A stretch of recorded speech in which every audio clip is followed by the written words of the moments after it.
the framers of Uganda's constitution in 1995 really understood the importance of freedom of association and press in the democratic development of Uganda, which spans into political, economic, social and cultural aspects of development. We've seen legislation that is intended to operationalize the provisions of the constitution, such as the Bill of Rights, instead putting in place measures that require stringent compliance to certain provisions, and then thereby limiting the expression of citizens. And sometimes the citizens themselves are harassed by apparatus of the state, such as security, such as regulatory bodies, instead of enhancing and enabling the free and fair application of the law. So that is what we are seeing. But because of that, you'll find some sections of the media now starting to self-censor, including of people who they should speak to or should interview, because of the environment that the journalists find themselves working in. Occasionally, they are drawn to self-censor because they realize that they can attract the wrath of the regulators.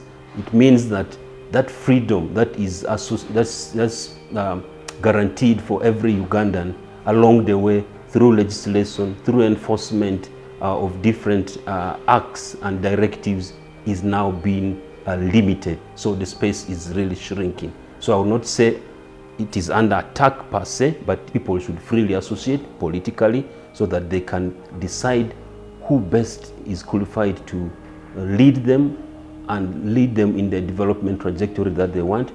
That economically they should associate, they should be able to form trade unions when conditions of work are not favorable for them. For true development, quality development to happen, we need political alternatives, we need economic alternatives. Those can only come in place when citizens come together, they engage in debate, and they're able to put forth alternatives. By providing them platform to enhance their capacity to articulate their issues, but also to participate in real development. Literally, nothing can happen in this country without the young people, or without young people taking center stage.